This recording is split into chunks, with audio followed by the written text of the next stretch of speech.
Hi everyone, Kelt here, bringing you my thoughts on the British royal family and Harry and Meghan. And as promised, this is part 2 of Prince William's trip to the Vatican for the Pope's funeral. I promised a second part which would be an overview of Vatican protocols for papal funerals. So here we are. Papal funeral protocols are outlined in the Rite of Burial for Roman Pontiffs, which is a liturgical book revised by Pope Francis in 2024 to streamline centuries-old practices. The rituals span several days, from the moment of a pope's death to burial, and are divided into 3 key stages or stations: the Pope's residence, St. Peter's Basilica, and the place of burial. These protocols balance religious solemnity, diplomatic significance, and public mourning, making the funeral a global spectacle where power dynamics and hidden agendas can play out. Certification of death and initial rites. The protocol. Upon a pope's death, the director of the Vatican's health service certifies the cause of death and prepares the body, which is dressed in a white cassock. The Camerlengo, a cardinal who manages the Vatican during the vacant see, presides over the rite of discernment of death in the Pope's private chapel, calling the Pope by his baptismal name 3 times to confirm no response. For Francis, this occurred at Casa Santa Marta, his residence, on April the 21st, 2025 at 8 p.m, led by Cardinal Kevin Farrell. The details. The body is placed in a simple wooden coffin with a zinc lining, a departure from the traditional 3-nested coffins of cypress, lead and oak used for past popes. The coffin remains open for initial rites, and the papal apartment is sealed to preserve privacy. And now the queries. The shift to a private chapel for death certification rather than the bedroom raises questions. Was this merely practical, given Francis's residence at Casa Santa Marta, or a way to control who witnessed the process? The sealing of his apartment by Cardinal Farrell, Cardinal Pietro Parolin, and Archbishop Edgar Pina Parra suggests a tightly controlled narrative around Francis' final movements. Could this secrecy have been to obscure health details or other sensitive information, especially given the rapid transition to public mourning?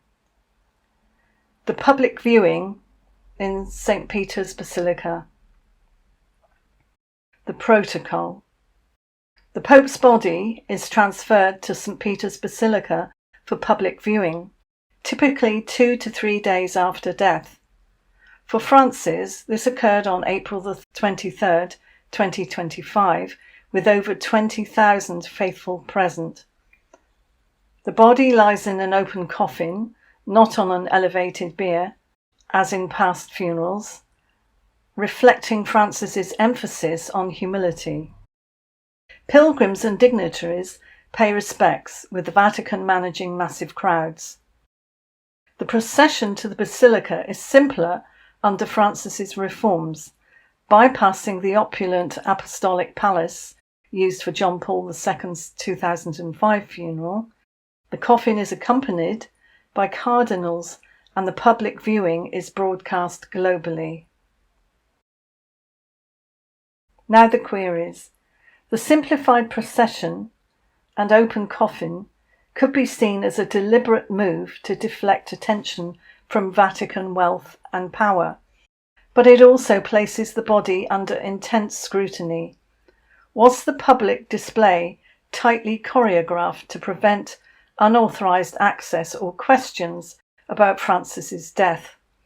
The presence of thousands of mourners, including world leaders, created a perfect stage for diplomatic maneuvering, as seen in the Trump-Zelensky meeting.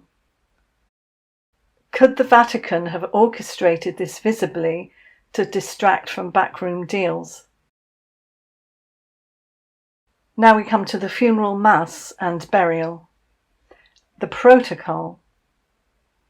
The funeral mass, held 4 to 6 days after death, is typically in St. Peter's Square to accommodate crowds.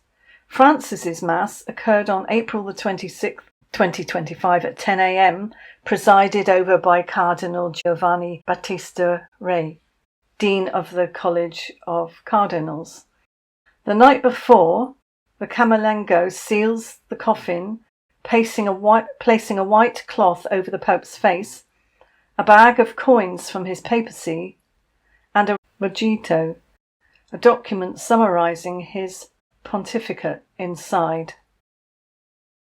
Francis's coffin was transported post-funeral to the Basilica of Santa Maria Maggiore for burial, a historic break from tradition, as most popes are interred in St. Peter's grottos. His tomb in the Pauline Chapel bears only the inscription Franciscus. The procession through Rome was broadcast live, a first for a pope's burial outside the Vatican. And now the queries. The choice of Santa Maria Maggiore, while tied to Francis's devotion to the Virgin Mary, could symbolise a rejection of Vatican-centric power. Was this a subtle message against the Curia's influence, or a way to decentralise the papacy's legacy? The public procession, guarded by the Swiss Guard, was described as scaled back, but still a logistical feat. Could it have been a distraction, allowing key figures like Prince William to move discreetly while the world focused on the coffin's journey? Diplomatic and seating protocols. Papal funerals are major diplomatic events, attracting heads of state, monarchs and royals. Invitations are sent via embassies and attendees confirm through diplomatic channels. The Vatican carefully manages seating, balancing precedence, protocol and politics. For Francis's funeral, 130 delegations, including 50 heads of state and 10 reigning monarchs, attended. Seating is often arranged in French alphabetical order, influencing placements like Prince William's third-row seat. Argentina and Italy, tied to France's heritage, took precedence, while front-row seats went to figures like President Trump and Zelensky, reflecting their global prominence. There are more questions. The seating arrangement, described as a master plan of big egos, was a diplomatic minefield. Prince William's third-row placement, despite representing King Charles, seemed like a snub, especially when compared to front-row leaders. Was this a Vatican signal that the British monarchy's influence is waning, or a strategic choice by Prince William's team to keep him low profile for covert diplomacy? The front row placement of President Trump and Zelensky, coupled with their Basilica huddle, suggests the Vatican prioritised their visibility to amplify their geopolitical weight. Could the Vatican have been complicit in facilitating Trump's sidelining of Macron, knowing it would stir controversy and shift focus from other dealings? Now we come to the dress code and the media controversy. The Vatican's dress code for papal funerals is formal but not explicitly codified. Men typically wear dark suits, black preferred, with black ties, and women wear black dresses with veils for Catholics. Non-Catholics, like Prince William and President Trump, have some flexibility, with dark blue suits often deemed acceptable in Western mourning traditions. President Trump's blue suit and light blue tie sparked media outrage, with critics claiming he violated protocol. And yet, Prince William, Jordan King Abdullah, and India's president also wore dark blue suits, and Biden wore a blue tie with very little comment. So there were questions about this. As I said in part 1, I received information that President Trump had prepared to wear either the black suit or the blue suit, depending on a certain decision that he was to make that day. And when he spoke to, just say, a certain covert group of people, he said that he would wear the blue suit if it was a go. So what went on behind the scenes, which was very important, which might come out soon, was influenced by him wearing a blue suit. Others have stated that he always wears blue suits, and yes, he does, but they also said that he does it because he's more noticeable for his security. And actually that makes more sense to me than anything else. The fact that there were kings, the fact that Prince William also and President Trump were wearing blue suits instead of black meant that they did stand out from the crowd and would have been very good for their security. But as I said, I did have that information about President Trump's choice, and that how it was a signal for a certain covert group that were about to do something behind the scenes. And that's all I can say at the moment, because the rest of it I have not had any confirmation on yet.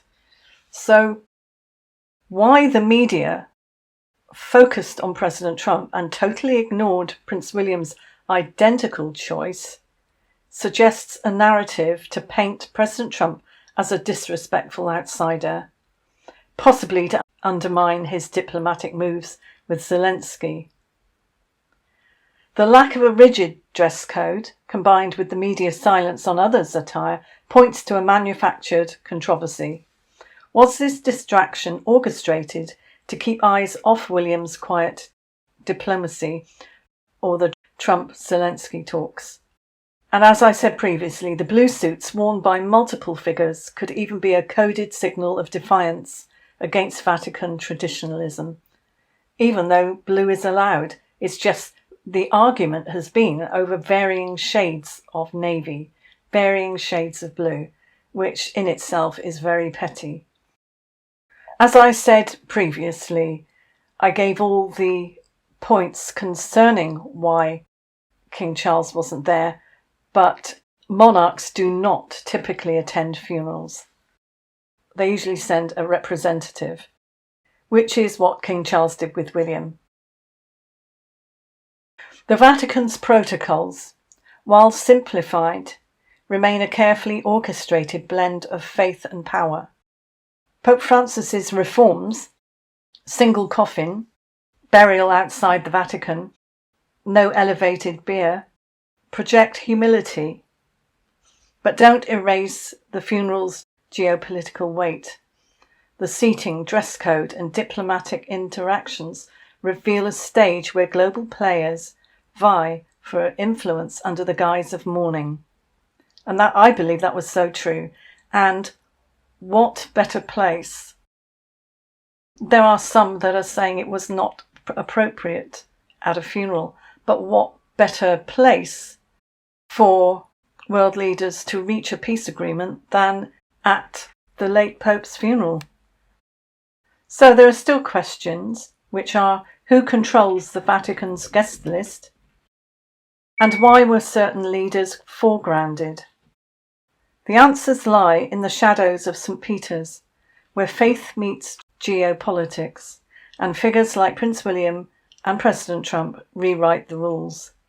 So let me have your thoughts on this part 2, and if you haven't already watched part 1, go over and watch part 1, and I'll see you in the next one. Thanks for watching. Bye.